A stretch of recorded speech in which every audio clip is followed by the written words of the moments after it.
In this edition of Detroit Performs, the women of Detroit show off their skills.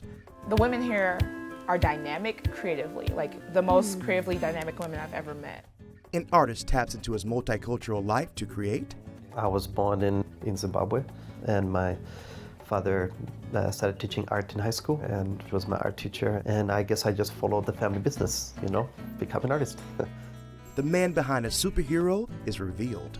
When I get a note or email saying, Mr. Bellman, you made me happy with your work, it's framed, this means more to me than anything else. And Critic Card Detroit shares with us some more citizen reviews. It's all ahead on today's episode of Detroit Performs. Major funding for Detroit Performs is provided by the McGregor Fund. Additional funding is provided by the Michigan Council for Arts and Cultural Affairs and the National Endowment for the Arts, and by contributions to your PBS station from viewers like you. Thank you.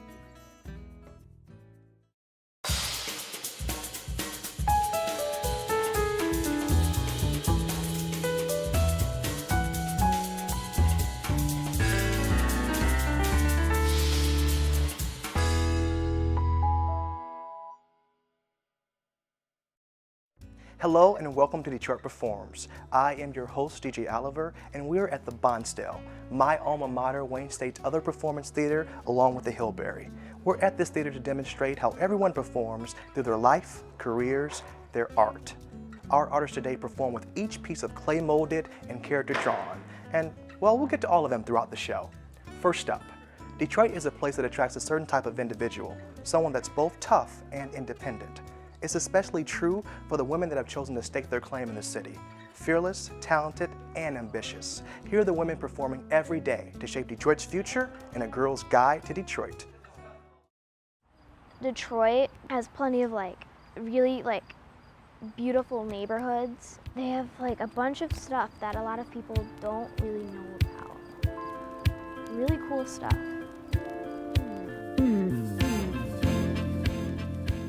I feel like everyone that I know that's a woman in Detroit, they do more than one thing creatively. You can't meet a woman who just paints. She has to paint, dance, teach yoga, and she makes everything that she wears. That's the women here are dynamic creatively, the most creatively dynamic women I've ever met. My name is Sarah Aldrich. I've been really fortunate to kind of find my niche in this city. I've kind of come to know some really fantastic people that are doing really fantastic things. I met Amy Carroll, aka DJ Amy Dreamcatcher, a little bit close to 2 years ago, and her and I were starting to play records. When we first started, it was basically Amy and I wanted to throw parties, and we didn't want to clean up after other people. Kind of joined forces and put together a monthly, which we do every second Saturday at the Old Miami. It's been really a chance for her and I to hone our skills as DJs, but to also give other female DJs in the city a platform to come and play records. The intentions were really to have a party that was having just a real open door policy of women, men, black, white, straight, gay, students, professionals kind of coming together for us to experience great music and to give other ladies a chance to kind of feel where they're going with DJing and to be open to everybody. Hi, this is Violet from WWJ News Radio. Well, I think living in the city makes me a better reporter. I kind of can bring a lot to the table where I work just because I live down here, and I think, having a harder edge and being less willing to take people's crap, am I allowed to swear in this? Makes me a better reporter. I cut to the chase more, but at the same time, you want to be extremely friendly, but I can kind of navigate situations and all different types of people better as a reporter. Oh, see, they're leading with the teens crashing into garage, just like I was saying, because it's a beautiful video. I put the story second. I'm just watching the news to see what they're leading with versus us, to make sure we're not missing anything, because they have full news staffs and we have me. I think it's more so I feel like I have a major stake in what goes on in the city, being I'm still young and I still have this mentality that I can change the world or something, so I want to get the specific stories that I think matter. Manny Moran, and I'm from California, but we're in Lafayette Park in Detroit.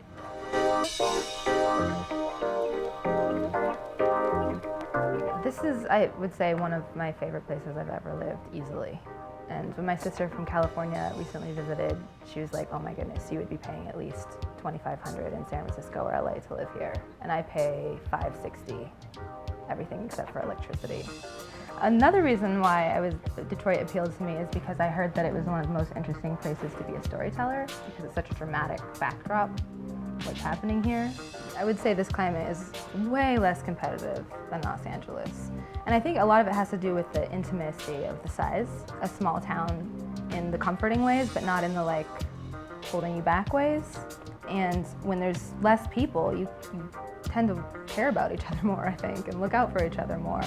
It's developed into a really great support network, whether it's like screening footage, networking, nerdy questions about gear, just to be surrounded by people that have, common interests is great.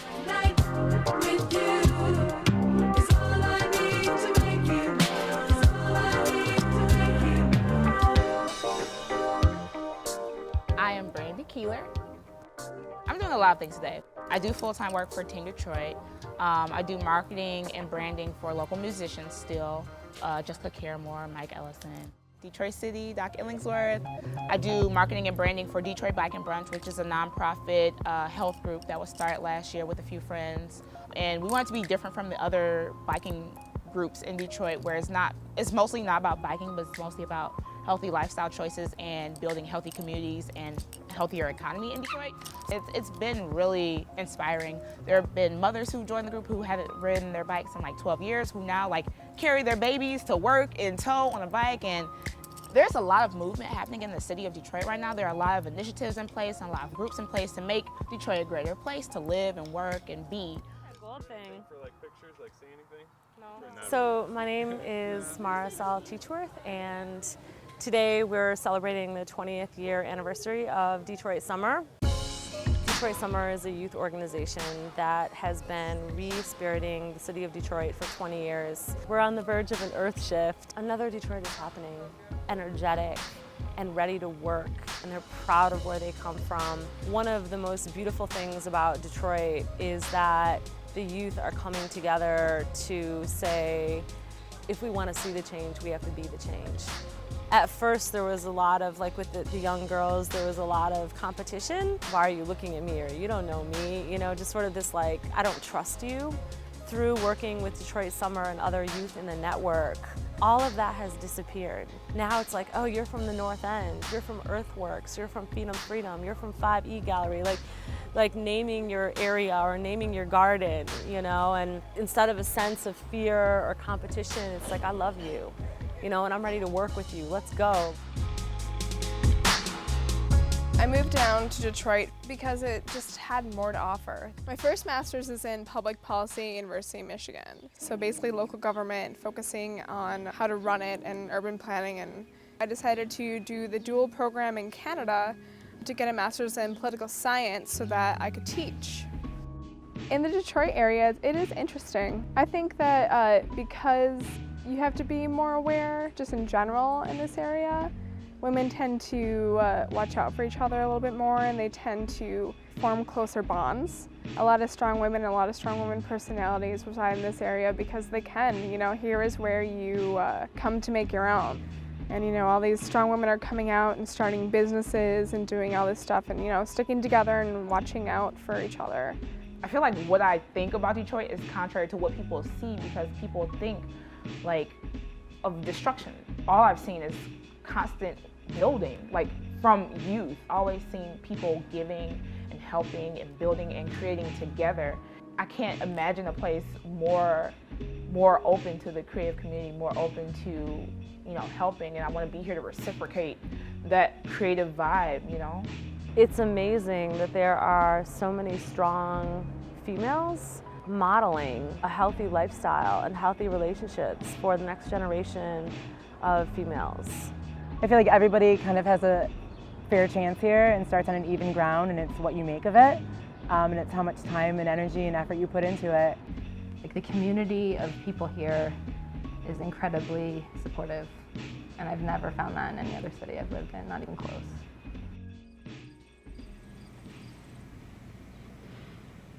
How about one last question? Okay.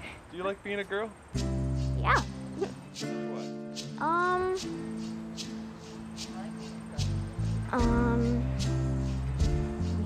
Alright, so I like being a girl because I know that, like, back then, like, a bunch of people were like, girls can't drive, they don't have good decisions, so they can't vote.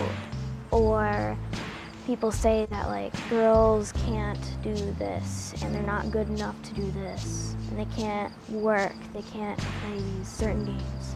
And now, like, even though that is waned away, I know that it's still there, and me and other girls alike need to prove that we have a lot more of a potential than people see us as. I know places we can go, babe. I know places we can go, babe. I know places we can go, babe.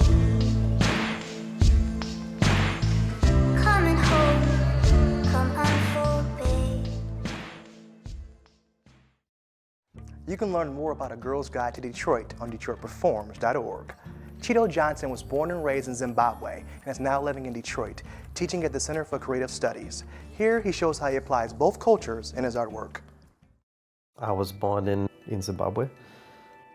This was a time when Zimbabwe was not independent at the time. It was called Rhodesia. So I was born in Nyaidiri, Mutoko, which was a mission that my parents worked at. They didn't fit in the mold of, I guess, stereotypical missionaries. They didn't follow the existing government laws, which was apartheid. They sent their kids to African schools too, which was a no-no. And my father started doing political cartoons for a revolutionary paper at the time, or a paper that was sympathetic to the revolution. And one of his cartoons became national, or international, should I say, where it became highly critical. And that led to his deportation. Another mission that my parents worked at. My mother was the doctor. We lived by the hospital, and my father started teaching art in high school. So as I mentioned, was my art teacher, and I guess I just followed the family business, become an artist. I never questioned being an artist. That was something I wanted to do ever since I was a kid. I am coming from a very hands-on rural childhood, as well as carving stone. The object is very important to me. I'm very excited. I'm very interested in the object, but I'm very interested in a search for something really real in the object, and not something that's just place meaning on it through borrowed histories and borrowed experiences. I feel like there's a desire for me to have a real exchanged experiences through its production, and that's what I'm searching for right now. If I have my perception, you have your perception, and we all have this perception of the world, I think I can learn more from that perception coming from you and how it impacts my perception, if that's what it's all about. It's just conversations between us. It was, I think I felt my role as an artist before Detroit, pre-Detroit. I felt like I had a purpose and role to express a voice that it could have been not necessarily my voice, but a shared voices that were not heard. I felt was not heard enough. And when I came to Detroit, it was like, wow, it was kind of pointless. I was like talking to a choir, and people in Detroit know what it means to struggle. They know what it means they know what blues music is. They know that's their daily life. So suddenly I realized that my work had to shift. And that's where it shifted, being in Detroit. Yeah, teaching art is very difficult. If there's any way I can help assist somebody to help clarify their perception and how it's connected to a wider conversation. Artists have to really believe themselves to survive. So it does, in a weird way, can turn into almost a religion because one has to really believe in it too, because otherwise, if you're not getting funding, you're not getting the cultural support that you need to sustain oneself, how are you going to continue? I started out carving stone underneath the tree. I love carving stone. I love that process and I love the object. But I realized what I loved very much was sitting next to somebody else. I grew up where we carved in the tree, the sunlight, we're outside, laughing, carving all day. And I missed was that hanging out conversation, that thing we talked about, that inspired us to make the work. Suddenly, we come studio-based artists, we hide in the studio, we make this stuff, we take it out, throw it out, and we hide and show it. And it's like, in the realize that's not why I made art. I love to make art for this conversation, that it's about you and me. It's us. Let's talk about this, let's share this. And so any way I can do that still feels really real and personal to me, not this external great idea, but all the projects come from very personal spaces, something that's very dear to me. So I'm even as I'm bringing people in, it's something that's very emotional to me that I have to open up to share with them. And I think hopefully they open up to share with me, and hopefully we have this really real conversation that occurs. To find out more about Chido, as well as all the other artists highlighted today, head to DetroitPerforms.org. These days it seems superheroes are everywhere, leaping off the page and into big screen blockbusters and beyond. But before, comic book heroes were meant to thrill audiences in a simpler way. Enter Allen Bellman, a young man who loved to doodle. Today, a mild-mannered South Florida retiree, but will reveal his secret identity as a man whose performance in drawing Captain America captivated the country.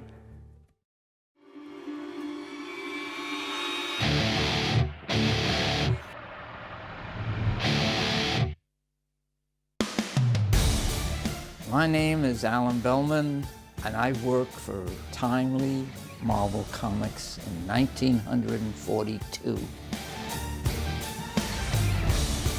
I started doing backgrounds for Captain America. I always wanted to draw comics. My father had a bakery. Every chance I had, I'd draw on the paper bag.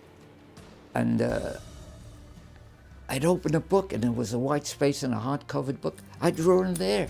It's just something you have in you. It was Columbus Day, 1942. And I said to my dad, I says, I'll go tomorrow, it's a holiday. He said, no, you go today. I said, Dad, and we went back and forth, and he won. And I thank my dear dad, because I don't know where I'd be now if I didn't listen to him. Because I got that job in 10, 15 minutes. They said, you start Monday. I went to the High School of Industrial Art, and I went on and off at night at Pratt Institute.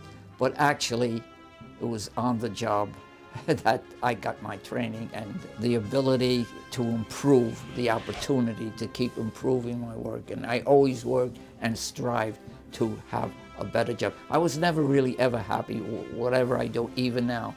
I always feel I could do better, more and more, but when I do a drawing for a fan, I want it to be good. I'm so happy to draw it the old way, because this is what the fans want. When I get a note or email saying, Mr. Bellman, you made me happy with your work, it's framed, this means more to me than anything else. It's just a personal gratification that I get, that I can make someone happy with just my art. They like my art. Some stories I love to do more than other stories. It's like an actor getting a script, and they read the script and they say, not for me, and they give it to somebody else, it becomes a big hit, you know, but the fact is, it's the same thing. But certain stories just would motivate me more than other scripts. Doing a comic book or doing any kind of comic strip is doing a movie. You have your long shot, your close-up, your bird's eye view, worm's eye view. You have to change each panel so you keep the interest of the reader. A lot is left to the imagination, and the writer would describe saying have them drinking or something to that effect, but use your own imagination. Like I said, it's like doing a movie, and you have to think as a movie with still pictures. There was one book already written about the comic book industry, but it came and went. But I had spoken to many writers. I said, why don't you write a book about the comic book industry? Everyone had a story to tell. You're living in the best country of the world. The opportunities are here. You cannot give up. You cannot surrender with rejection, because you will hit somewhere. Learn how to draw. Do not copy the comic book characters, because you'll never learn to draw. Learn how to draw anatomy, a woman's anatomy, a man's anatomy. So when you put the costume on a man, you will know where the muscles are. You'll know where the hands are. I always wanted to draw and tell a story in pictures. And my dream came true at the tender age of 18.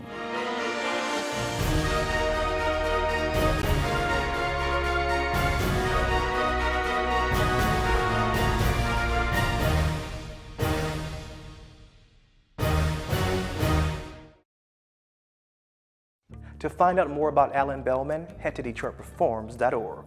Now here are some upcoming events happening in and around Detroit.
Let's see what the mobile arts journalism team Credit Card Detroit has been up to.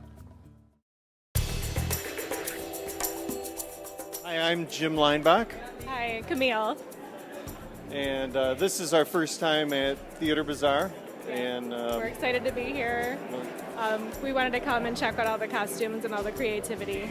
Just the whole feel of the place is wonderful. It's very dark, it's very moody. And actually, I'm so glad that that this building's still here and it's being utilized. yeah. And as far as costumes go, Camille did all of the makeup.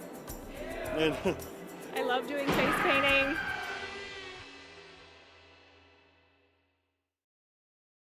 You can view more of Credit Card Detroit's citizen reviews on their Facebook page and YouTube channel, which you can find through DetroitPerforms.org. And that wraps it up for this edition of Detroit Performs. For more arts and culture, head to DetroitPerforms.org, where you'll find featured videos, blogs, and information on upcoming arts events. Don't forget to like us on Facebook and follow us on Twitter. I'd like to thank the Bonstelle Theater for having us out here today and invite you to check out the performances they're presenting this season. Until next time, get out there and show the world how Detroit performs, y'all. I am DJ Oliver. Thanks for watching, guys. Major funding for Detroit Performs is provided by the McGregor Fund. Additional funding is provided by the Michigan Council for Arts and Cultural Affairs and the National Endowment for the Arts, and by contributions to your PBS station from viewers like you. Thank you.